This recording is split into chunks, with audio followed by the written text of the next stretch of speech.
할렐루야. 오늘 새생명 축제 우리 두 번째 주. 1년에 우리 두 번씩 하는데 금년에는 이제 우리 마지막 하는 새생명 축제입니다. 이분들이 자꾸 나가는 것은 이미 예배를 다 드렸고 이제 식당 봉사를 위해서 나가시는 분들입니다. 성가대하고 왜 나갔느냐 또 이렇게 고민하시는 분들이 계실 것 같아서 설명을 드립니다.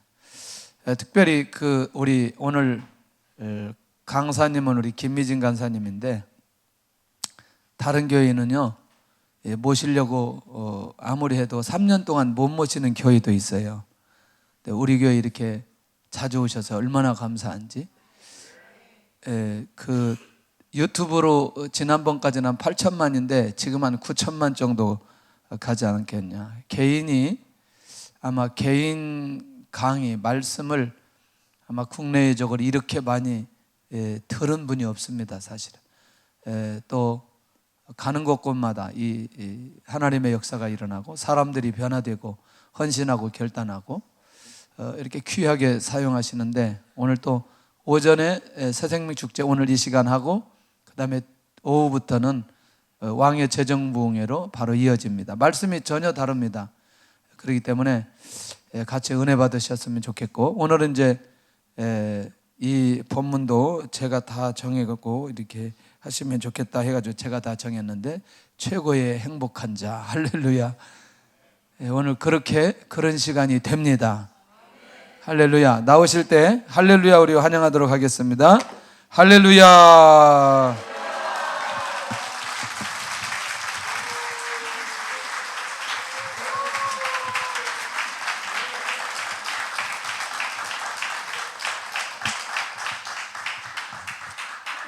환영해 주셔서 고맙습니다.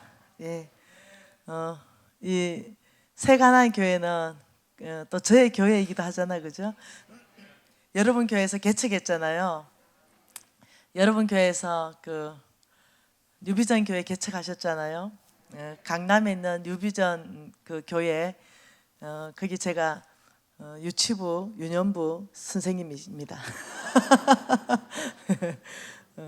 얼마나 좋은지 모르겠습니다. 제가 교회에서만 자라났습니다. 교회에서만 자라났고 또 교회를 이제는 볼 줄을 압니다.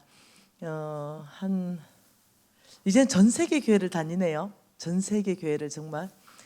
내년에는 모로코도 갑니다. 그리고 또 모로코 옆에 있는 이제 이름도 모르겠어요. 희한한 이름이라서. 예, 거기도 가고 사하라 사막도 가고. 예, 하나님께서 이제 사막까지 보내십니다. 그 사하라 사막에도 제 유튜브가 강타했답니다. 네, 그래서 지금 최근에 집계한 게 1억 뷰가 넘었답니다. 그러면서 이 동영상만 올라와 있는 것이 교회 올라와 있는 동영상만 3,000개가 훨씬 넘는답니다. 그러면서 미국 저 끝에 가면은 아프리카 저 끝에 가면은 사막 저 끝에 가면은 다 아는 거죠. 어제는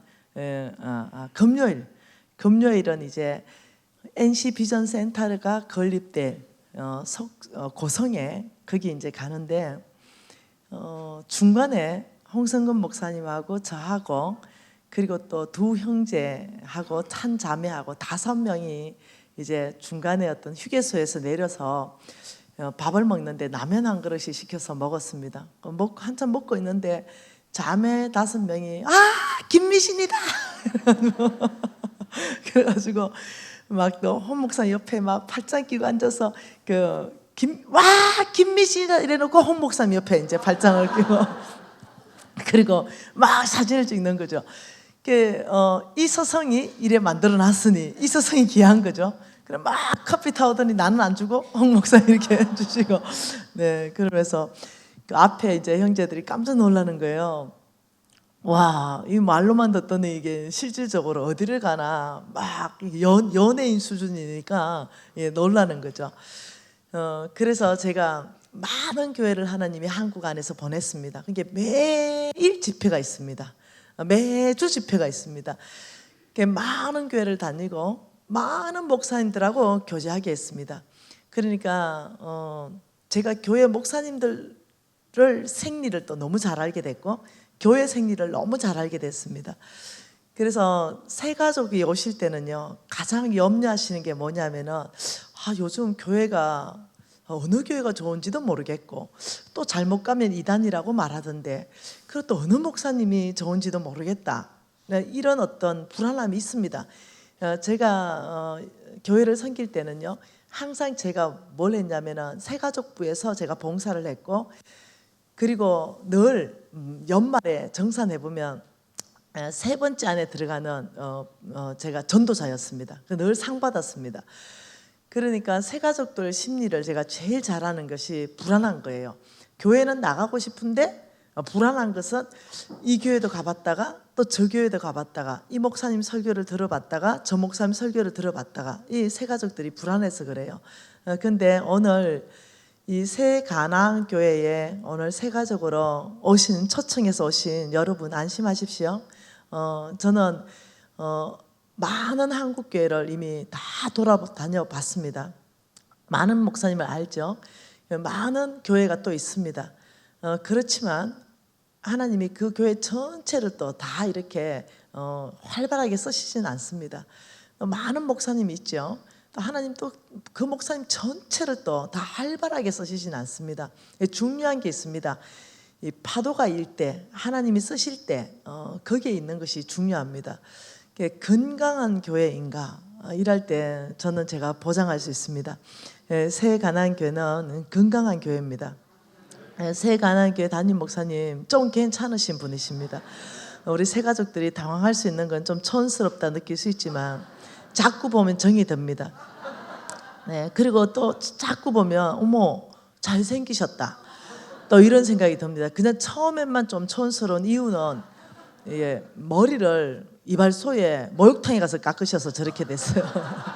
그래서 제가 강남 한 번씩 오실 때 강남 헤어스타일로 내가 바꿔드리겠다 이러는데 얼마나 의리가 있으신지 절대 안 된다는 거예요. 뭐 때문에 그러냐면 목욕탕에서 나를 기다리는 분이 계신다는 거예요. 절대로 거기서 깎아야 된다고 이러면서 당신은 이 머리가 너무 마음에 든다는 거예요. 그리고 당신을 이걸 우리 목사님은 이거 깎아주신 이분을 좋아한대요. 그리고 또 너무 마음에 든대요. 이게 다 자기 스타일이래요. 그래서 나름 우리 목사님 헤어스타일을 신경 쓰신 헤어스타일이 저 정도예요. 네. 그래서 처음에 왔을 때 우리 목사님 뵈니까 열쇠 구름이 있잖아요. 열쇠 구름이를 이만큼을 여기 허리춤에 차고 다니시더라고요. 그래서 얼마나 그 교회를 사랑하는지 다 알게 됐습니다. 그래서 이제 오래됐죠. 이제 우리 이기돈 목사님하고 교제한 지는 이제 오래됐습니다. 그러면서 교제하면서 또 깊이 또 만나도 보면서 목회 철학도 들어보면서 그리고 앞으로 또 비전을 또 보면서 또 하나님이 한국 안에서 또 목사님 얼만큼 영향력을 확대하는가 이런 것들을 봐가면서 여러분 혹시 기억나시나요? 제가 제일 처음에 왔을 때 여러분 교회 담임 목사님에 대해서 제가 예언한 거 기억하십니까? 그때 담임 목사님 조용하고 계실 때예요. 하나님이 쓰시기 위해서 이렇게 준비하고 계실 때였습니다. 활발하게 드러나지 않으셨을 때입니다. 그때 제가 여러분 교회 오자마자 하나님께서 여러분 교회를 향한 메시지를 확 준 거 그거 혹시 여러분 기억하시나요? 여러분은 건너가서 차지할 땅이 있다. 여러분 교회는 그거 기억하시나요? 그리고 여러분 교회에 하나님의 눈이 항상 돌봐준 그런 교회였다. 그리고 하나님이 위로부터 하나님께서 이 비를 내리는데 그러면 열매가 나는 땅이다. 여러분 다 기억나시죠? 이제 여러분 교회를 향한 메시지였죠. 그러면서 여러분은 지금 이것이 어떤 땅인지는 몰라요. 이게 영적인 의미인지 또 어떤 다른 건 저는 몰라요. 근데 하나님이 여러분은 특별히 준 땅이 있다 그랬습니다. 그래서 특별히 건너가서 그 땅을 여러분은 취하게 될 거라고 말했습니다. 영적인 의미라도 무지 좋은 거고요.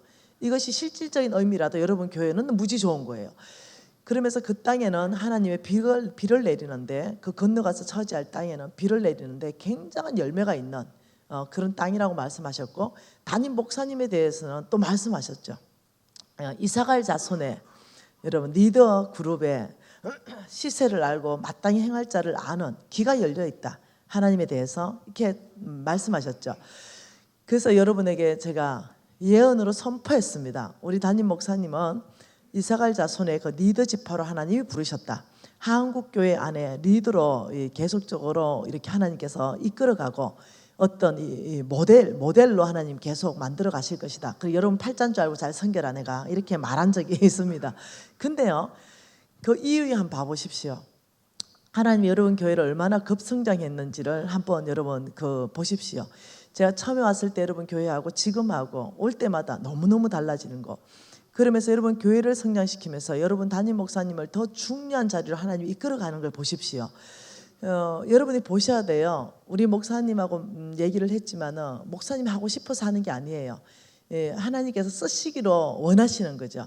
이럴 때는 이제 우리 교회에서는 좀 잘 밀어주면 됩니다. 하나님이 쓰실 수 있도록 자유롭게 하나님 마음껏 이 대한민국 안에서 이 리더 그룹으로 끌어갈 수 있도록 지금 하나님께서 리더 그룹을 바꾸고 있습니다. 전 세계의 리더 그룹을 바꾸고 있습니다. 전 세계 안에서 그 리더가 이렇게 쭉 한 바퀴 지금 돌고 있거든요.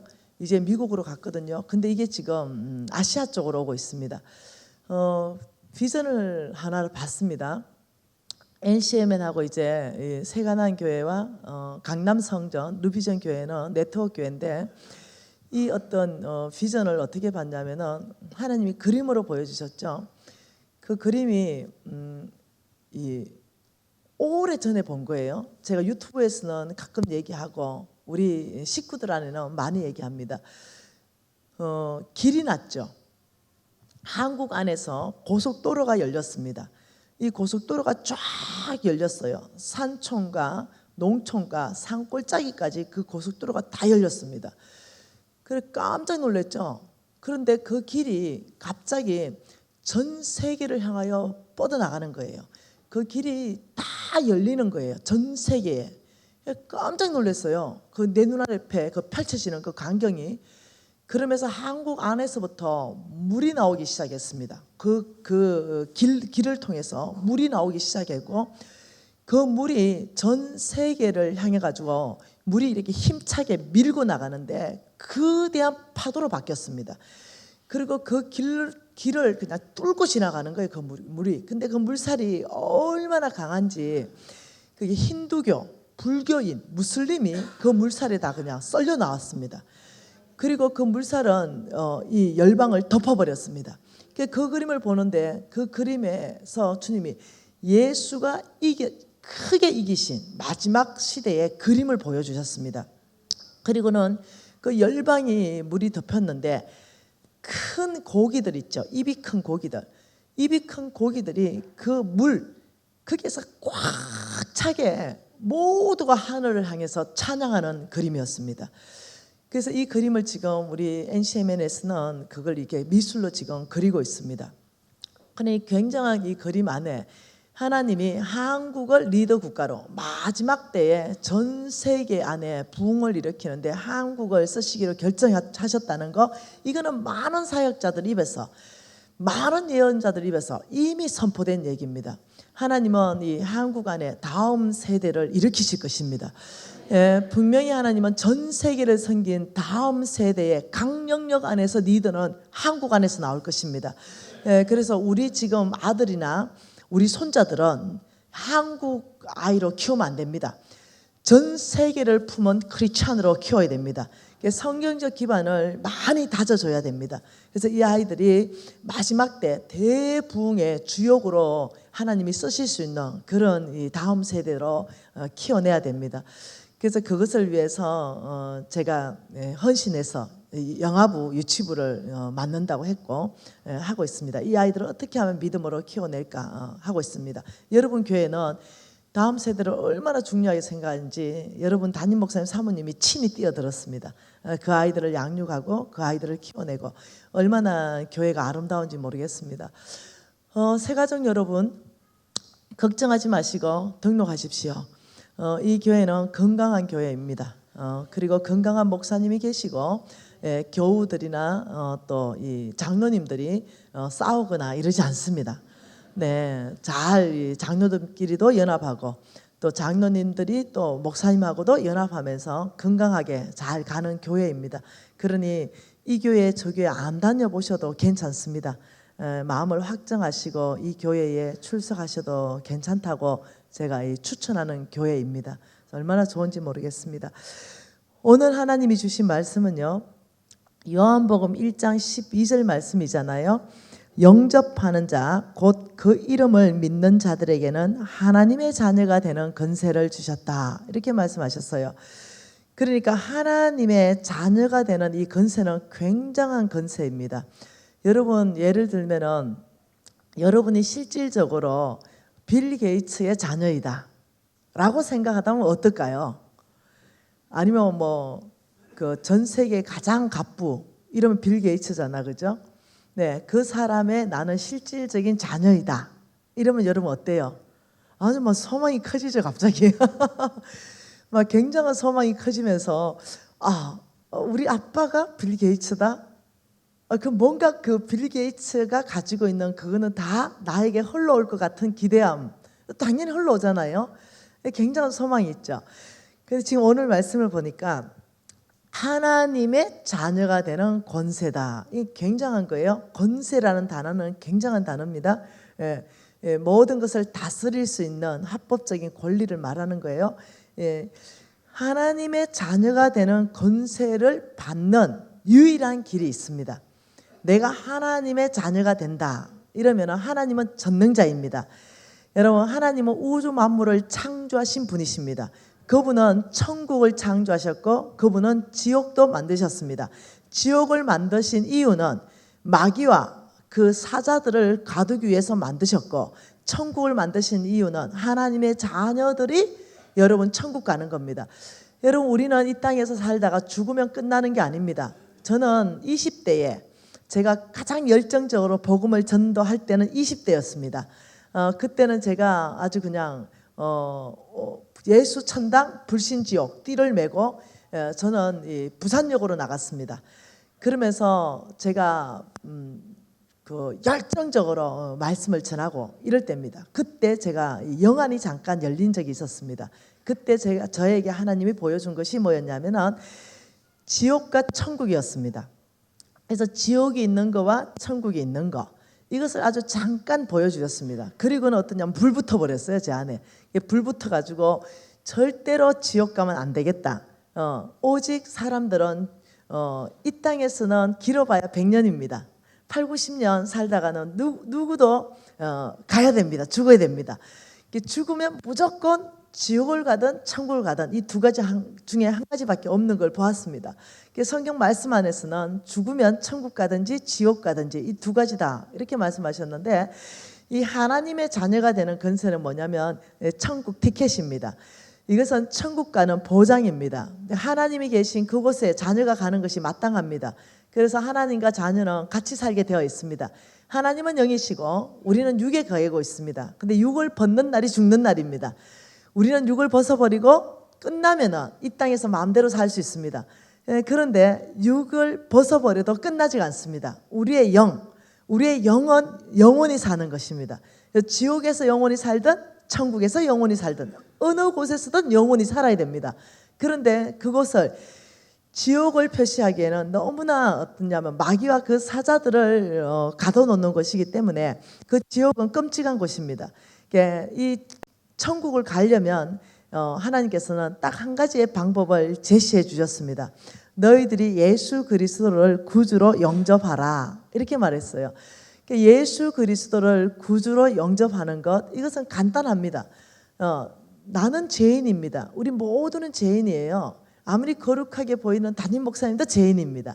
사람은 모두가 죄인입니다. 이 죄를 내 스스로가 처리할 수 있는 문제가 할 수가 없어요. 그러니까 우리 하나님께서 이 죄의 대가는 사망입니다. 죄를 지으면은 이 죄의 대가로 사망이 오는 거예요. 그래서 옛날에는 하나님께서 뭐라고 했냐면 그 죄 없는 양 있잖아, 양 짐승. 그 양을 끌어와서 그 양에다가 내가 이렇게 우리가 안수합니다. 이렇게 제사장이 이제 또 이렇게 도와주죠. 그러면 내 모든 지은 죄를 양에게 다 전거해서 그 양이 대신 내 죄를 짊어지고 그 양이 이제 죽는 것입니다. 그러면은 그 양이 죽음으로 피 흘림으로 말미암아 내 죄를 해결받는 것이에요. 그렇게 하나님께서 죄를 이렇게 해결하는 방법을 우리한테 주셨는데 사람이 악한 거예요. 그 죄를 해결했는데 돌아서서 또 죄를 짓는 거예요. 하나님이 그러면 어떻게 해요? 또 양을 끌어와서 또 제사를 지내는 거예요. 그러면 그 또 지은 죄가 해결이 돼요. 그런데 또 돌아서니까 또 죄를 짓는 거죠. 하나님이 고민이 깊어지셨습니다. 이 문제를 의할거 이러다가 우리 예수 그리스도 죄도 없고 험도 없는 하나님의 아들, 그 하나님의 아들에게 우리의 모든 죄를 전가시키고 그분이 십자가로 죽음으로 우리의 모든 죄를 단번에 그냥 처리하는 그 방법으로 하나님이 선택하십니다. 그래서 요한복음 1장 29절 말씀에 보면 세상 죄를 지고 가는 어린 양을 보라 이렇게 말씀하셨습니다. 그리고 레위기 16장 21절과 22절 8절과 10절 말씀을 봐도 모든 죄를 짊어지시고 광야로 가는 그 염소래가 또 비유하는 게 또 있습니다. 여러분 곳곳 안에서 또 이사야 53장 5, 6절 말씀 갈라디아서 3장 말씀 안에서도 보면 우리를 대신하여 예수 그리스도께서 저주가 되어주셨다 이렇게 말씀합니다. 그러니까 우리 예수 그리스도가 우리의 모든 죄를 이미 어떠냐면은 십자가에서 돌아가셨습니다. 그래서 그다음 예수님이 정말 나의 죄를 대신해서 피를 흘리시고 죽으셨다는 것 자체 그것만 그냥 믿는 순간 우리의 모든 죄는 용서받습니다. 그리고 하나님께서는 우리의 죄로 말미암아서 심판하지 않습니다. 왜냐하면 그 하나님의 방법이 있어요. 방법, 죄를 처리하는 방법, 구원받는 방법. 여러분 새가족은 한번 생각해 볼 필요가 있는 게 있습니다. 법이요 하는 게 있습니다. 법이요. 법은 못 바꿉니다. 법이라는 건 하나님의 법 이건 못 바꿔요. 구원받는 법 이건 못 바꿉니다. 하나님은 전능자고 그분은 신입니다. 여러분 우주 만물 자체를 창조하고 다스리는 신입니다. 그러니까 이 우주 안에서는 여러분 태양계 있죠. 태양계. 이 태양계 중심으로 많은 행성들이 돌아가는데 이 태양계 많은 행성이 돌아가는 이 태양계가 그 태양계 안에 지구를 집어넣으면 탁구공만 해요. 그런데 태양계가 우주에는 많이 여러 개가 있어요. 이 태양계를 여러 개를 합해야 한 은하계가 됩니다. 이 한 은하계 이러면 어마어마하게 큰 거예요. 근데 이 은하계가 여러 개를 더해야만이 우주가 됩니다. 근데 성경은 우주 만물의 창조주가 하나님이시다 이렇게 말하는 거예요. 이 하나님은 우주 만물 전체를 창조하신 조물주이십니다. 그러니까 우리를 또 사람을 창조하신 조물주세요. 그러니까 이 하나님이 내 법이다, 하나님의 법이다. 그 법 이러면 못 바꿔요. 네, 이것이 뭐냐면은 하나님의 법 이것이 구원받는 법이 있어요. 못 바꿉니다. 예수님 하나님의 거룩한 아들 이분을 이 땅에 보내셔서 인간이 짓고 또 짓고 또 짓고 회개하고 돌이켜도 또 짓고 또 짓고 하는 죄를 그 모든 죄를 단번에 처리하신 것이 뭐냐면은 예수 그리스도입니다. 그래서 하나님의 사랑을 한마디로 말하면 십자가로 표현할 수 있습니다. 그러니까 그 예수를 나의 구주로 오늘 영접해야 되겠다 결정하시고 예수를 구주로 영접하는 순간 어떤 일이 발생하냐면 영접하는 자, 곧 그 이름을 믿는 자들에게 바로 그 순간입니다. 하나님의 자녀가 되는 권세를 주시는 분은 하나님이십니다. 그래서 새가족들 오늘 굉장히 중요한 시간이라는 거죠. 그러면 제가 새가족들을 하고 또 기존 우리 식구들한테 나누고 싶은 거는 하나님의 자녀가 되는 권세가 오면 삶이 어떻게 되는가? 무엇이 하나님의 자녀가 되는 권세인가? 빌 게이츠의 자녀라면 그 빌 게이츠 자녀가 누리는 권세가 있잖아요. 하나님의 자녀다. 이러면 어떤 권세를 누리고 사는가? 이 부분인 거예요. 여러분 저는 청년들을 이렇게 일으키는 걸 좋아합니다. 청년들이 이 나라의 미래이고 소망이잖아요. 그래서 우리 NCMN에는 히어로 캠프라는 캠프가 있습니다.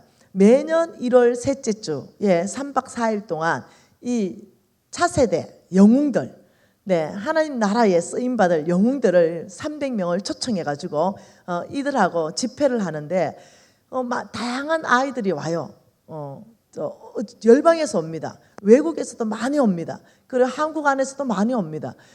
다양한 나라에서 온 이 아이들 중에 한 아이가 저를 찾아왔습니다. 이 청년은 눈에 약간 초점이 흐려져 있었어요. 그리고 나한테 간사님, 저 살고 싶습니다. 이렇게 말했어요. 살고 싶다는 거예요. 무엇이 너를 그렇게 어렵게 하느냐 이래 물으니까 이 청년의 대답이 뭐냐면은, 간사님, 저는 너무 고통 가운데 있고 너무나 이래 허강 가운데 갇혀 있습니다. 그러니 너의 그 고통은 마약 중독이에요. 이 청년이 마약 중독에 걸려 있는데, 지금 우리나라는 이 마약이 굉장히 급속하게 지금 이렇게 확산되고 있는 그런 어떤 추세에 있습니다.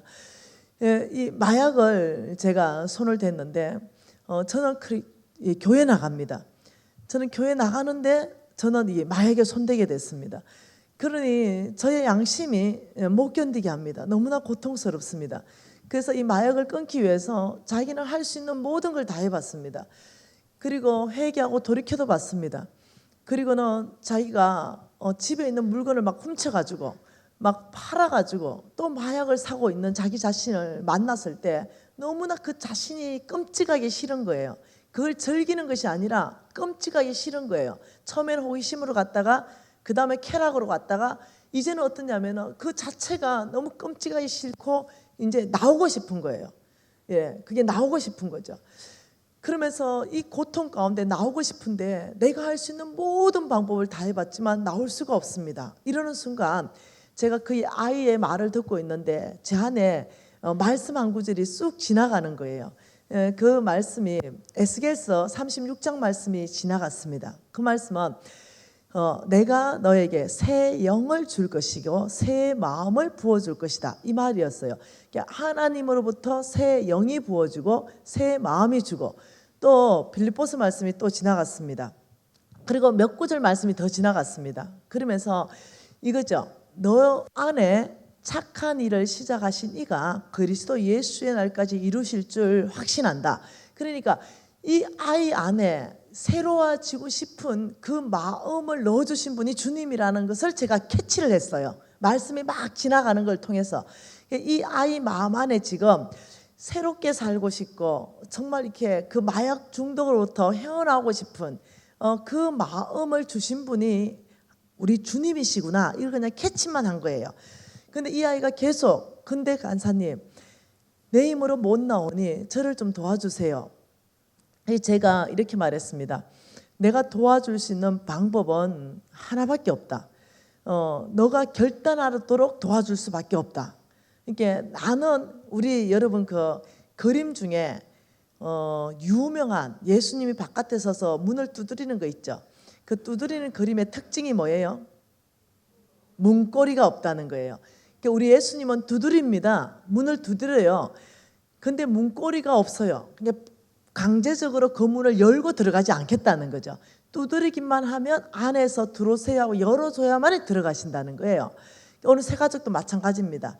어쩌면 저의 간증을 통해서 여러분의 마음을 두드릴지 모르겠습니다. 그러면 두드린다는 것은 감동된다는 것입니다. 와, 놀랍네 하고 깨달아진다는 것입니다. 두드릴지 모르겠어요. 그런데 열어주는 것은 여러분이 열어줘야만이 우리 하나님이 들어가시는 거죠. 그런데 이 아이 안에 지금 뭔가 일어난 거예요. 변화시키고 싶은 이 마음이 있는 거죠. 그래서 제가 지금 예수님이 너한테 두드릴 거야. 그럼 너가 열어주는 이 작업은 네가 해야 돼. 그러면 넌 변화될 수 있어. 그걸 알고 싶다는 거죠. 그래서 제가 너는 이 방향으로 가고 싶지. 네가 가고 싶은 방향은, 네 감정은 이 방향이야. 근데 예수께서 이끌어 가시는 방향은 정반대 방향이야. 너의 마음은 쾌락을 위해서 너의 육신을 끌어가는 다른 어둠의 손길이 있어. 근데 우리 예수님은 그게 아니라 빛의 거할 수 있도록 반대 방향으로 너를 이끌어가는 두 마음이 네 안에 있을 것이야. 모든 사람에게는 이 두 마음을 받습니다. 영향받습니다. 그리고 너의 원하는 비전이 있을 거야. 네가 하고 싶은 일이 있을 거야. 예를 들면 네가 무엇이 되거든. 그게 의사든 변호사든 아니면 사업가든 네가 하고 싶은 뭔가 있을 거야. 그런데 너를 창조하신 우리 하나님은 너에 대해서 가장 잘 알아. 네가 뭘 했을 때 가장 열매 맺을 것이고 네가 뭘 했을 때 가장 보람을 느낄 것이며 이걸 가장 잘 아시는 그분이 만일 네가 하고 싶은 그거하고 방향이 만일 안 맞다고 한다면 우리 예수님이 끌어가는 방향은 다를 수가 있어. 같을 수도 있지만 다를 수도 있죠. 그러니까 너의 이 끌어가는 게 이 두 방향으로 끌어가게 되는 거 네가 알 수 있어. 알 수 있대요. 자기는 그걸 안돼요. 그런데 그때 너의 모든 어떤 이 감정이나 아니면 너의 모든 어떤 하고 싶은 비전이나 하고 싶은 일이나 이런 모든 것들의 통제권을 너는 예수 그리스도께 내어줄 수 있느냐? 이것을 보고 모세에게 하나님은 대가 지불을 네가 했다라고 이렇게 말했어요. 이 모세는 애굽의 총리였죠. 네, 애굽의 바로의 공주의 아들이었습니다. 그러니 절대 권력도 있었고, 그 바로의 공주의 아들이었기 때문에 이 쾌락을 누릴 수도 있었고, 보화도 많았습니다. 근데 이 모세가 절대적으로 하나님 앞에 세 가지를 선택한 것이 뭐냐면은 권리 포기였습니다. 하나님이 원하시는 그 방향으로 가겠습니다. 믿음으로 나는 권력을 포기할 것이고, 믿음으로 쾌락을 포기할 것이고, 믿음으로 저는 보화를 포기할 것입니다. 이러면서 모세가 그 포기를 하는 그 장면이 히브리서 11장 장면입니다. 그러니 이 내가 하고 싶은 대로 살지 않고 하나님이 저를 이끌어 가시는 그것을 믿음으로 살겠습니다. 저의 모든 통제권을 주님께 맡겨드립니다. 이랬을 때 굉장히 다른 결과를 맞이할 수 있어요. 그 모세는 민족의 지도자로 전 세계에서도 존경받는 인물로 주님이 바꿔나셨습니다. 그래서 내가 그 청년한테 뭐라 했냐면 너의 그 통제권, 너가 하고 싶은 그 감정까지도 주님께 내어드릴 수가 있겠느냐 이랬더니 이 아이가 너무 살고 싶으니까 뭐라도 다 드리고 싶대요. 자기의 영혼까지도 다 그냥 주님 것입니다. 다 내어드리고 싶대요. 그렇다면 따라서 기도해야 된다고 했어요. 아버지, 지금 이 순간부터 저의 모든 통제권, 제가 하고 싶은 것까지도 그냥 절대적으로 주님께 저를 다 맡겨버립니다. 이러면서 그 아이가 그날 이제 저하고 따라서 기도하게 되고 고백하게 되고 이제 이러면서 그 아이가 이제 3박 4일 히어로 캠프가 시작되었습니다. 이게 갈급할 거 아니에요. 자기의 통제권을 다 내어줬기 때문에 이제는 주님이 하라는 것만 해야 될 거 아니에요. 그래서 주님 앞에 꿇어 엎드리면서 펑펑 울면서 저를 불쌍히 여겨 달라고, 아버지, 제가 누군지 저는 모르겠습니다. 네, 마약에 찌든 시간이 10년이 넘어버렸기 때문에 저는 제가 누군지 모르겠습니다. 이러면서 통곡하고 주님 앞에 나갑니다. 아버지, 이제 제가 누군지 가르쳐 주십시오. 저의 모든 통제권을 주님께 드렸습니다. 주님께서 저에게 하시고 싶은 말씀을 해주시고 주님이 저를 좀 이끌어 가주십시오. 제 자신을 잃어버렸습니다. 저는 제 자신을 찾고 싶습니다. 이러면서 울고불고 간절하게 주님 앞에 나갑니다. 어떤 일이 발생했을까요? 주님이 이 청년을 깊이 만나 주십니다. 그리고 이 청년은 이 예수님이 이 크신 긍휼과 은혜를 입습니다. 근데 깊이 주님을 만나 주는데 이 청년이 마약 중독으로부터 그 순간에 끊어져 버립니다. 그 10수년 동안 마약 중독에서 벗어나지 못한 청년이 그 순간에 완전히 마약 중독으로부터 벗어나면서 하나님께서 너는 다음 세대의 리더. 그러면서 내가 너를 다음 세대의 리더로 쓸 것인데 그 말씀을 들려준 거죠. 이 청년은 그 순간 떠나간 지혜가 다 돌아옵니다. 네, 그러면서 주님께서 착한 일을 시작하신 그분이 그리스도 예수에까지 이루신다는 그 말씀. 그리고 이 청년은 지금 신학을 공부하기 위해서 공부하고 있습니다. 그리고 지금 어느 대학에 들어갔는데요. 네, 그거는 신학을 공부시키는 학교입니다. 제가 등록금을 대주고 있습니다. 이 청년은 간사님, 저는 특히 주의 종이 되어서 저는 특히 나 같은 이런 어떤 잠깐 자기 자신이 누구인지 모르고 방황하는 이런 청소년 사역자가 될 것입니다. 나는 누구라도 어떤 사람이라도 저는 너무나 험한 세월을 살았기 때문에 그들을 다 품어 안을 수 있을 것 같습니다. 누가 와도 제가 다 상담이 가능할 것 같습니다. 저는 특히 이 청소년 사역자로 하나님이 저를 부르셨습니다. 이러면서 사역자가 한 사람이 만들어지는 걸 봤습니다. 여러분, 우리 하나님은 이렇게 말했습니다. 그리스도, 예수 그리스도, 영접하는 자, 그 이름을 믿는 자, 예수 그리스도, 주님을 영접하라. 예수 그리스도 그분을 나의 주인으로 모셔라. 그 영접하는 자는 어떻게 말하냐면 하나님의 자녀가 되는 권세를 주겠다고 말씀하셨어요. 그러면 이 하나님의 자녀가 되는 그 권세는 뭐냐는 거죠. 여러분, 이렇듯이 지금 하나님의 자녀가 되는 그 권세를 어디서부터 볼 수 있냐면 이사야 말씀으로부터 볼 수 있어요. 이사야 9장입니다. 이사야 9장 여러분이 웬만하면 찾아보십시오. 이사야 9장 1절 상반절입니다. 뭐라고 말합니까? 전에 이사야 9장 1절입니다. 전에 고통받는 자들에게 흑암이 없으리로다. 2절은 뭐랍니까? 흑암에 행하던 백성이 큰 빛을 보고 사망의 그늘진 땅에 거주하는 자에게는 빛이 비치도다. 즉 예수가 되는 예수 그리스도를 우리는 구주로 영접하면은 이 평강의 왕 예수 그리스도께서 우리에게 들어오셔요. 이 문을 두드리면 열어주면 들어오시는데 들어오셔서 하시는 일이 뭐냐면은 이 고통받는 사람들에게 이 고통은요, 이거는 당해본 사람 알잖아요. 여러 가지 고통이 있을 수 있잖아요. 이 마약 환자, 이 중독자의 이 청년은 고통스러운 거죠. 이 청년은 캄캄한 거예요. 완전 흑암 속에 가둬버린 거죠. 사단이 묶어버린 거예요. 흑암에 가둬버렸어요. 그리고는 어떠냐? 자기는 앞날이 보이지 않는 거죠. 자기는 이 흑암 속에서 어떤 지혜도 떠나가고 두려움 속에 있으면서 자기 앞날 전혀 소망이 끊어져 버리고 어떤 그 큰 흑암 안에 이 청년은 헤매고 다니는 거죠. 해가 있어도 이 청년에게는 해가 없는 삶이죠. 네, 낮이 와도 이 청년에게는 낮인 생활이 아니라 낮에 있지만 밤이죠.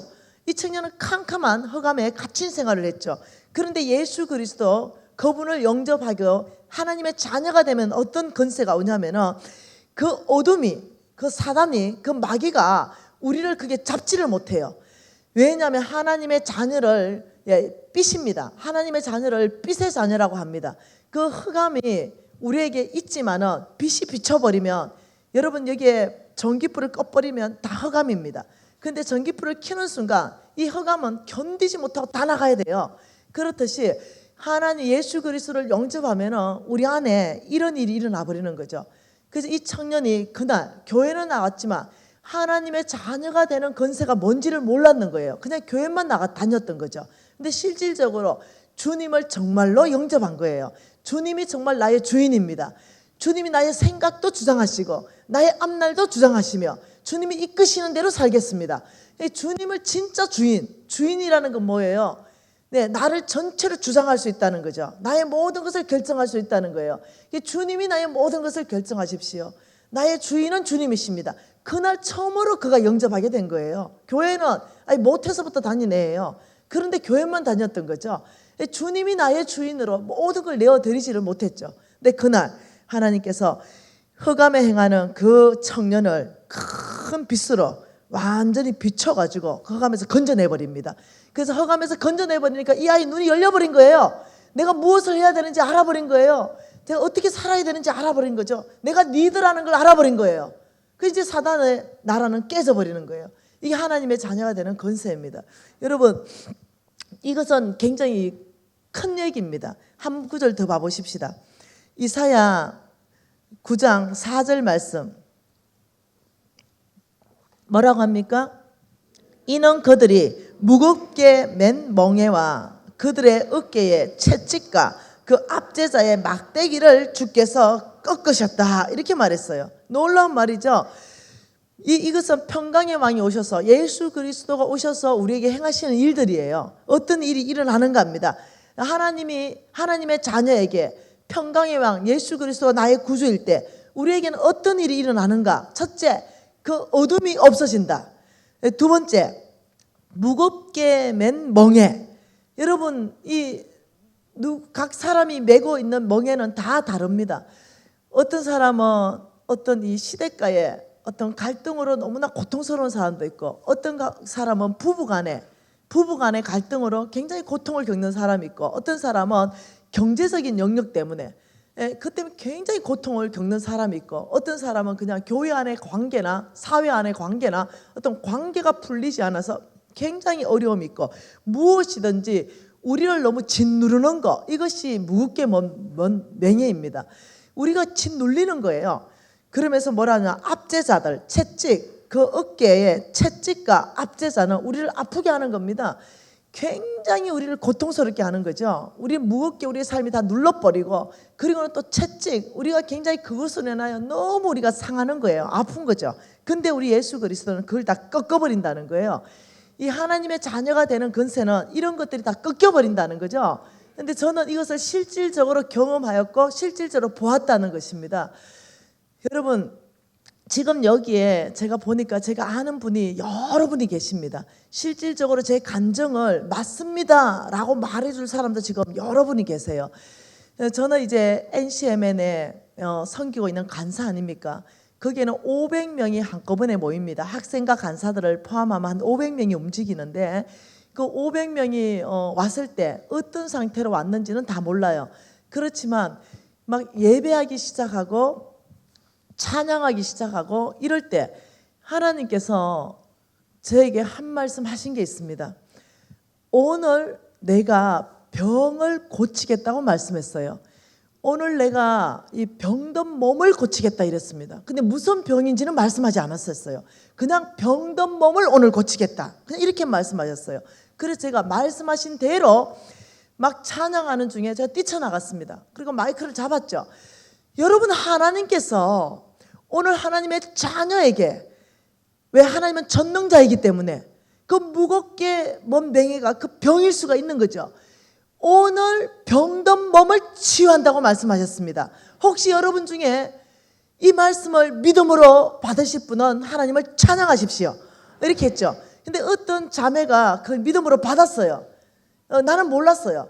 근데 그 자매가 그 다 간증했기 때문에 그 500명이 다 아는 사건입니다. 이거는 그 자매는 자궁 안에 혹이 거의 이만한 거, 어마어마하게 큰 혹이 있어가지고 그 토요일날 예배드리고 주일날 응급 수술하기로 다 이렇게 잡아놨습니다. 그리고 이 자매가 이 토요일날 학교를 이제 가고 월요일날 이거 수술해야 되겠다. 여러분, 자궁 안에 큰 혹은 30cm 막 이렇게만 하거든요. 이 큰 혹은. 근데 이 자매가 자궁 안에 이 혹 때문에 출혈이 너무 심한 거죠. 근데 이 혹이 20cm라나 뭐 이렇게 큰 혹이었습니다. 그래서 이것을 수술로 제거하는 방법밖에 없다. 이래서 이제 이 자매는 이제 수술을 날짜를 월요일날 잡아놨죠. 그리고 이틀 전 이제 토요일인 거예요. 근데 그 말씀이 갑자기 나의 하나님, 나의 아빠가 오늘 내 병을 고치기로 작정하신 날인가 보다. 이걸 이 자매가 듣습니다. 그렇게, 아버지, 저의 이 자궁의 혹을 오늘 아버지가 고치시기로 작정하신 날입니다. 이러고 이 자매가 찬양하기 시작합니다. 전심으로 예배하기 시작해요. 그냥 뛰고 기뻐하시기 시작합니다. 그냥 하나님을 즐기기 시작했어요. 그리고 월요일날 병원 갔습니다. 혹이 사라져 버렸어요.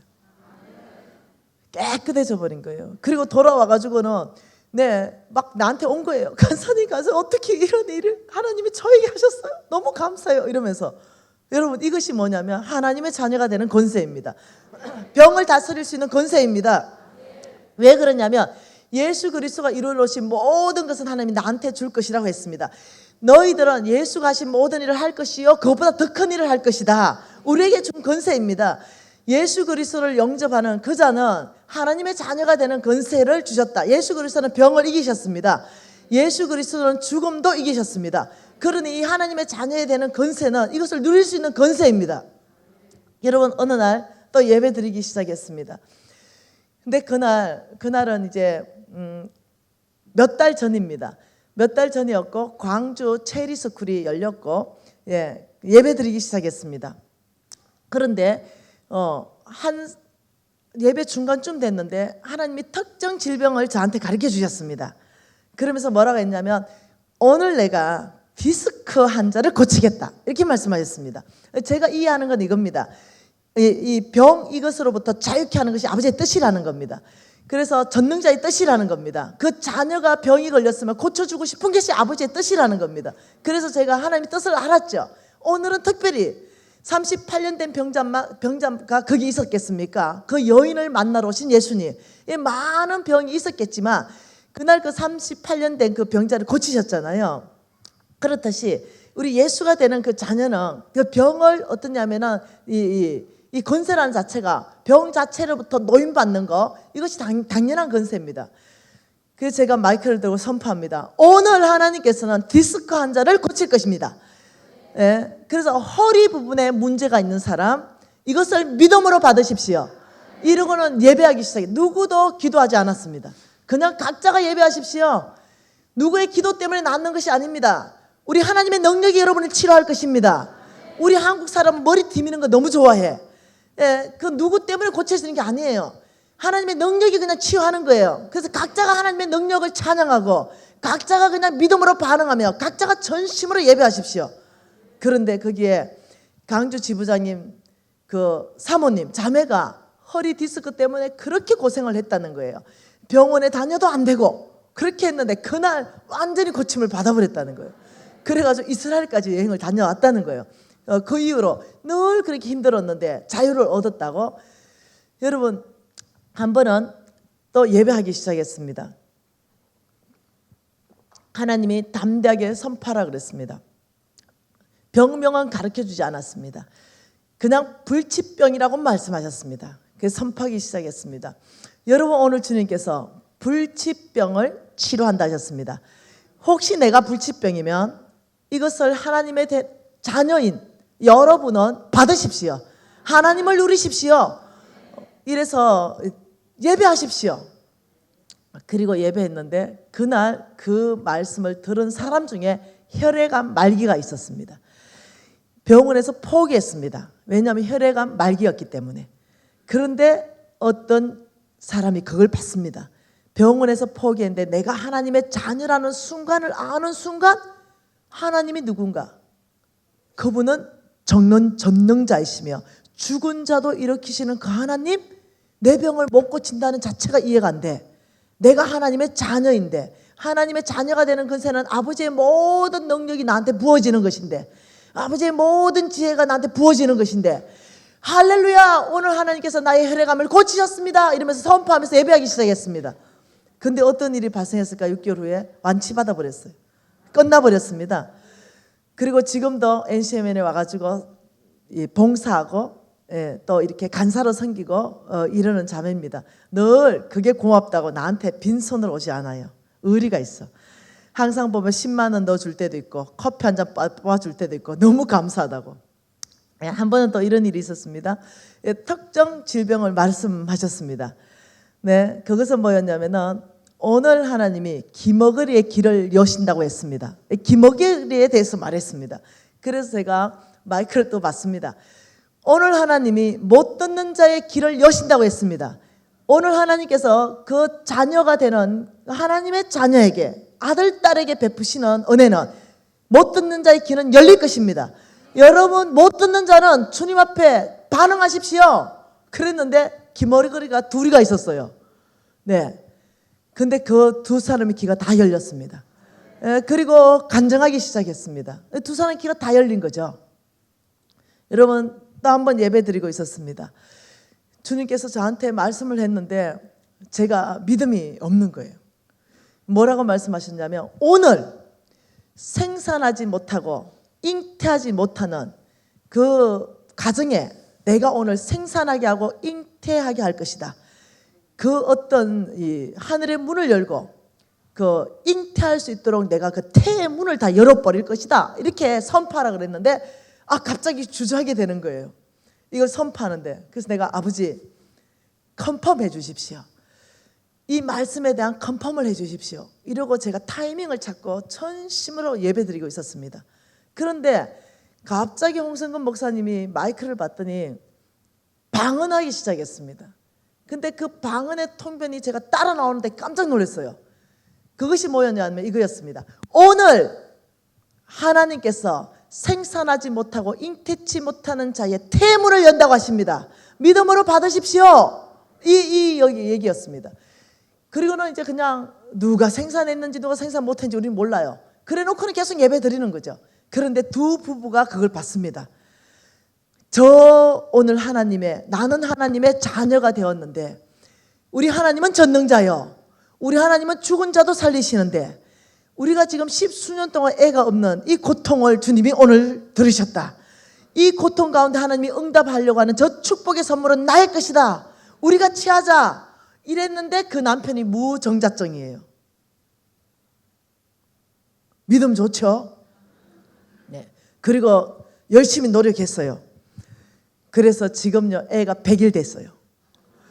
근데 그 애가요 제가 축복기 대줬는데 저희 아버지하고 찍어도 그렇게 붕어빵처럼 찍을 수가 없어요. 완전하게 어떠냐면 붕어빵이에요. 붕어빵. 그렇게 똑같이 찍혀왔어요. 놀랍죠? 다른 부부는 그때 받았죠. 쌍둥이를 낳았습니다. 그래가지고 제가 쌍둥이 밀고 다니는 그 유모차 있지요. 믿음이 하도 이뻐가지고 거기도 10수년 동안 애를 못 놓고 병원 가서 뭐 오만 것을 다 했대요. 근데도 애가 안 생겼어요. 근데 그날 아버지 저 약속의 말씀은 내 겁니다. 이러면서 쌍둥이를 출산한 거예요. 그래가지고 제가 그 유모차 선물해 줬다는 거 아니에요. 여러분 이런 허다한 일입니다. 허다한 정인들이 있는 일이고 제 얘기가 아닙니다. 언제나 여러분들이 확인해 볼 수 있는 일들입니다.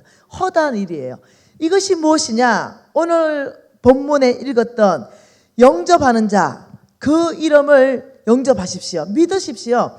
예수 그리스도, 그분은 하나님의 아들이시여 우리의 모든 죄를 사하기 위해서 이 땅에서 나를 대신해서 십자가에 죽으신 그 예수님, 제가 구주로 영접합니다.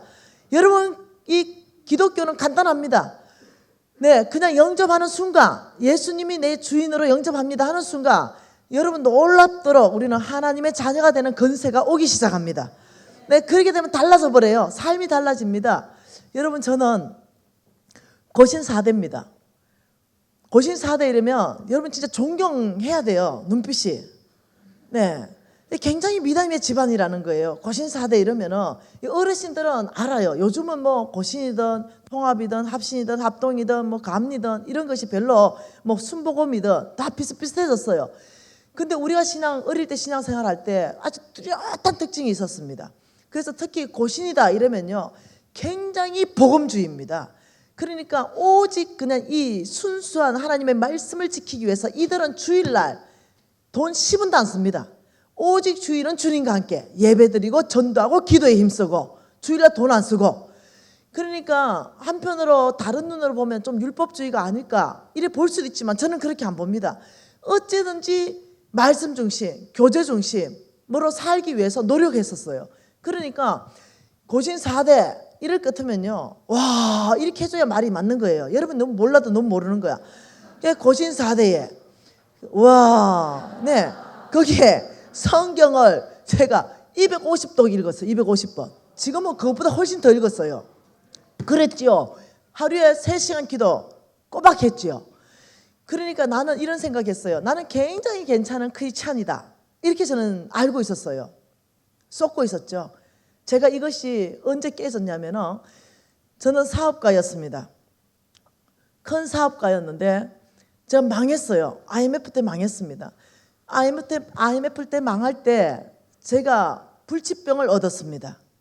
그리고는 모든 재물이 다 망했고 거의 IMF를 지나면서 거의 10년 정도는 거의 노숙자 같은 삶을 살았습니다.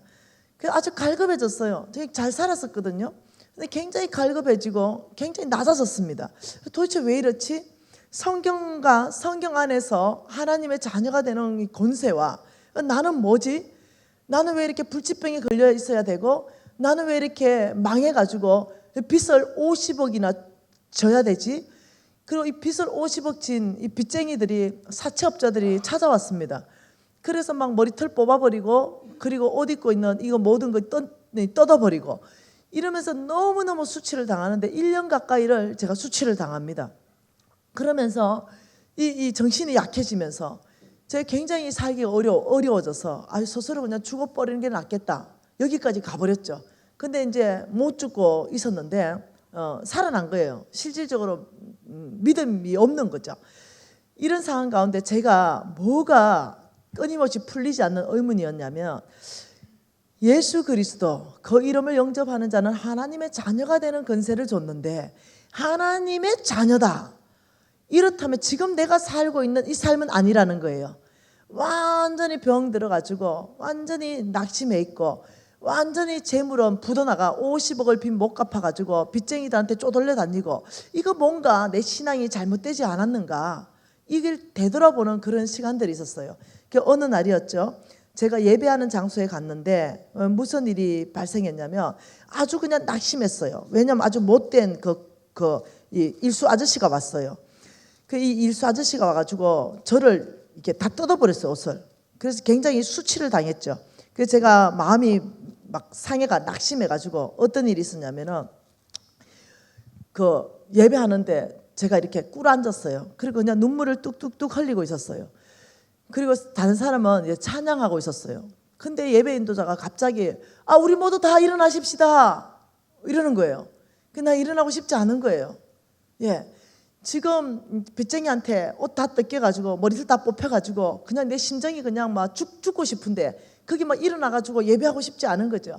그러면서 이 예배자가 이러는 거죠. 우리 손을 높이 드십시다. 우리 하나님을 찬양하십시다. 우리가 춤추며 찬양합시다. 이러는 거예요. 그리고 우리가 뛰면서 찬양하시다. 우리가 새 노래로 찬양하십시다. 막 이러는 거예요. 그러니까 나는 어떠냐면은 내 마음을 이리도 몰라주나. 그게 춤추고 싶은 마음 하나도 없고 뛰고 싶은 마음 하나도 없는 거예요. 그래서 그냥 앉아서 눈물이 그냥 뚝뚝뚝 떨어지는 거예요. 그런데 그때 하나님이 저에게 말씀 한마디 주십니다. 그 말씀이 스바냐 1장 12절 말씀이었습니다. 이 스바냐 1장 12절 말씀 한 절을 주님이 저에게 내 머릿속에 지나가게 하셨습니다. 그것은 뭐냐면 찌꺼기 같이 가라앉아서, 찌꺼기, 여러분 찌꺼기 알지요? 그것처럼 쭉 가라앉아서 마음속에 스스로 이르기를 여호와께서는 복도 내리지 아니하시며 화도 내리지 아니하시리라 하는 자를 등불로 두루 찾아보라겠다. 이 말씀이 쑥 지나가는 거예요. 내 상황을 정확하게 보여주는 말씀이었습니다. 여러분 그때 저는 찌꺼기처럼 쫙 가라앉았거든요. 예배 드릴 마음이 나나 이런 마음이었거든요. 여러분 왜 예배 드리기 전에 남편하고 대판으로 싸웠어? 그러면은 예를 그날 주일 같으면은 교회 가자 이러면 남편 뭐라 그래요? 지금 교회 갈 기분이 나냐 지금? 이런 말 할 수 있죠. 오늘 또 수요 오전에 기도회 모임 있다 이랬는데 뭔가 대판 또 싸운 일이 있어서 김 집사 우리 기도회 가야 되잖아요. 나 지금 기도회 갈 기분이 아니야. 이럴 수 있잖아요. 내 기분이 지금 예배할 기분이냐? 내 기분이 지금 내가 지금 머리털 다 뽑히고 옷 다 뜯겨가지고 지금 왔는데 내 기분이 지금 사회자 말대로 일어나가 춤추고 내가 지금 찬양할 기분이냐? 지금 내가 지금 죽지 못해서 하는데 이러면서 꿀한자가 눈물 뚝뚝 흘리고 있었던 그 내 모습, 우리 기분 따라서 하는 거예요. 우리 기분이 좋으면 기분이 좋은 거예요. 우리 기분이 낙심하면 낙심하는 거죠. 우리 기분이 슬프면 슬픈 거예요. 근데 우리 주님은 이렇게 말했죠. 범사에 감사하라. 우리는 감사할 조건이 있을 때만 감사하는 거예요. 감사한 조건이 없을 때는 불평이 나오는 거죠. 근데 우리 주님은 그게 아니라 범사에 모든 일에 감사하라. 그리고 쉬지 말고 기도하라. 아닌 거예요. 우리는 기도할 마음이 안 나면 기도를 못 하는 거죠. 우리는 기분 따라서 하는 거죠. 근데 그날 주님께서 찌꺼기처럼 너는 가라앉아 있다. 너는 그 말이 뭐냐면 소망이 없다는 거죠. 하나님의 자녀에 대한 그 소망이 너는 없다. 하나님이 누구신가 너는 모른다는 거예요. 찌꺼기처럼 쫙 가라앉아서 너의 그 50억 빚을 다 해결하시고 너의 모든 불치병을 해결하시는 그분이 주님이라는 걸 네가 모른다는 거예요. 너는 현상만 바라보고 있다는 거죠. 네 지금 상황만 바라보고 있다는 거. 의사들이 너의 불치병이다 이러니까 너가 소망이 끊어져 있고 네가 50억 부도 났는데 완전히 거지돼서 노숙자같이 됐으니까 그 재물을 주실 분도 아무도 없다. 날 도와줄 사람은 아무도 없어. 이런 상황에서 찌꺼기처럼 가라앉아서 하나님에 대한 소망이 하나도 없는 그 모습을 보여주신 거죠. 그러면서 주님께서 하늘은 스스로 돕는 자를 돕지 않냐. 너 일어나라 그랬어요. 너 저 사회자 말 그대로 하라 그랬어요. 범사에 감사를 선포하라 그랬습니다. 네가 감사를 선포하는 순간 이 상황 50억 부도난 상황에서 주님 감사합니다 이러는 순간 그 50억 상황 가운데 주님이 역사하실 것이다. 네 불치병 가운데 주님 감사합니다가 뭐냐는 거죠. 주님을 인정하는 거예요. 뭐 범사의 주님을 인정하고 나의 불치병을 통치하고 다스릴 분도 주님이십니다. 이 고백이라는 거죠. 주님 감사합니다. 이건 믿음의 고백이라는 거예요. 그래가지고 제가 억지로 일어났습니다. 이 말씀이 막 지나가니까 성령께서 말씀하시는 거니까 억지로 일어나가지고 그냥 손을 그냥 높이 올렸습니다. 그 여전히 눈에는 눈물이 흐릅니다. 그런데 그때 마침 막 굉장히 신난국이 왔을 때 우리 감정이 어때요? 예, 너무 어렵잖아요. 얘들아 모르겠다. 그냥 일단 뛰고 보자. 뛰기 시작했습니다. 놈들 손뼉 치면 손뼉 치기 시작하고 손을 올리면 손을 올리기 시작하고 놈들이 뛰면 뛰기 시작했습니다. 근데 여러분도 올라온 거 내가 순종했다는 거예요. 그러니까 주님께서 어떠냐면 은혜를 부어주셨습니다. 그 슬픔을 기쁨으로 바꾸는 거죠. 하나님께서 어떻게 바꾸셨냐면 너는 너에게 무겁게 맨 모든 이 멍에 이것을 벗어서 나에게 넘겨주라. 그냥 그 음성이 들리는 거죠. 찬양하고 막 예배하고 있는데 너가 왜 그래 그 멍에를 메고 있냐. 너의 삶의 그 멍에를 왜 네가 메고 있냐. 그래서 너의 멍에를 벗어서 나한테 넘겨주라. 내가 대신 맬 것이며 내가 너에게 지어주는 명예는 가볍고 쉽다라고 말씀하셨습니다. 그날 내가 지고 있는 그 멍에를 벗으라고 말씀하셨어요. 그것이 하나님의 자녀가 누리는 건세라고 말씀하셨습니다. 이거 벗어서 예수께 주라는 거예요. 그리고 너를 그 채찍과 압제자로 너를 아프게 하는 거 이거 내가 다 꺾어버릴 것이다. 네가 벗어서 나한테 줘야 내가 그 일을 행할 것이라고 말했습니다. 그래서 그날 에라 모르겠다 찬양하다가 그냥 드려버렸어요. 주님 받으십시오. 내 너무 무거워요. 삶의 무게가 너무 무거워요. 저 50억 못 갚아요. 저 불치병 의사가 못 고친대요. 하고 주님 받으세요 이랬어요. 주님 받으세요 이렇게 꼭 패스하듯이 뭐 물건을 던지듯이 주님 받으세요 이러고는 그냥 찬양하기 시작했습니다. 여러분 결과는 여러분 아시죠? 불치병은 다 고쳐졌고 50여 개 빚은 4년 반 만에 다 갚았고 그리고 지금은 다시 전혀 옛날에 그 어려웠던 그 흔적도 없이 하나님 모든 영역을 다 회복시켰죠. 여러분 오늘 저는 이 새가족 여러분들에게 정말로 이 메시지가 두드리게 되는 메시지라고 확신합니다. 우리 예수님께서 우리 새가족들 여러분에게 두드리는 거죠. 문고리가 없는 문에서 두드리는 거죠. 나는 너에게 세컨 찬스를 주고 싶다. 나는 너에게 들어가서 함께 먹고 마시면서 너에게 그 무겁게 먼 멍에 이걸 벗겨주고 싶고 너를 그 아프게 하는 채찍과 압제자의 막대기를 내가 다 꺾어버리며 하나님의 자녀가 누리는 그 놀라운 근세를 맛보아 알게 하고 싶다. 그 이름을 믿는 자에게는 이런 일이 일어날 줄 믿습니다. 여러분 좋은 교회로 초청받아 오셨고 좋은 목사님 계신 곳으로 오셨고 좋은 장로님들 계신 곳으로 왔으니 안전한 교회에 왔다는 거죠. 그리고 이 메시지 듣게 하는 것도 여러분 놀라운 특권입니다. 우리 하나님은 살아계시고 우리 예수님은 나의 죄를 위해서 대신 돌아가셨으며 그 이름을 믿고 영접하는 자마다 하나님의 자녀가 되는 권세를 주셔서 죽었어도 영원히 천국 같지만 이 땅에 살아있으면서도 놀라운 하나님의 능력을 다 경험하는 삶을 살아가게 된다는 것입니다. 오늘 이 놀라운 삶으로 우리 새가족 여러분을 초청합니다.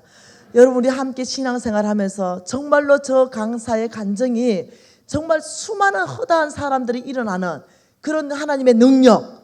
어떤 사람에게는 필요하면 재물을 주시고 재물이 막혀있기 때문에 어떤 사람에게는 병을 주님께서 고쳐주시고 어떤 사람들은 관계를 회복시켜 주시고 어떤 사람에게는 갈 바를 알지 못했는데 그 갈 바를 제시해 주셔서 각 영역 안에서 하나님께서 두각을 드러내게 하시는 삶, 그 하나님의 모든 능력을 나에게 집행해 주는 그 삶, 성경 전체는 간증하고 있습니다. 여러분 지금 기존 가족도 마찬가지입니다. 다시 한번 지금 이 시간에 아버지, 저는 그냥 종교인으로 살고 싶지 않습니다. 아버지 지금 이 순간 괜찮습니다. 넣지 않습니다. 아버지 저는 새롭게 살기를 원합니다. 하나님의 모든 약속을 아버지 믿음으로, 나의 믿음으로, 아버지 나의 뜻으로 정말 집행하는 삶, 능력을 경험하는 삶. 아버지 저는 지금 이후의 삶은 다르게 살고 싶습니다. 하나님의 능력으로 돌파하겠습니다. 그것이 병이든 관계이든 그것이 또한 어떤 재물이든 아버지 그 하나님의 모든, 여러분 조건이 없습니다. 공부 잘하거나 집안이 좋거나 스펙이 있거나 조건이 없어요. 조건은 딱 하나입니다. 그 이름을 영접하라. 예수 그리스도를 구주로 영접하면 하나님의 자녀가 되는 그 권세 안에 주는 하나님의 약속입니다. 우리 모두는 이 약속이 나의 것으로 받을 수 있는 모든 조건은 이미 다 되어 있다는 것입니다. 여러분 오늘 새롭게 하나님께서 초청하신다고 확신하고 있습니다. 다시 한번 새롭게 시작하십시다. 오후 2시부터 정말 다시 시작하십시다. 또 지금부터 또 다시 시작하십시다. 그래서 아버지 정말 새로운 차원으로 하나님의 능력을 경험하는 삶, 아버지 이 삶을 살겠습니다. 또 오늘 처음 오신 분은 예수 그리스도, 그분은 들어오십시오. 최고의 삶으로 이끌어가 주십시오. 이렇게 기도하는 시간 되기를 축복합니다. 기도하시겠습니다. 여러분 기도하십시오. 각 사람이 기도하십시오. 어떤 사람은 예수님 영접합니다. 이렇게 기도하시고, 또 우리 목사님이 기도하실 때 또 따라하시고, 또 어떤 사람은 아버지 새로운 시즌 안으로 믿음을 새롭게 하며 하나님의 자녀로서의 누리는 모든 권세를 받기로 결정합니다. 우리가 통성으로 주님 앞에 기도하시겠습니다.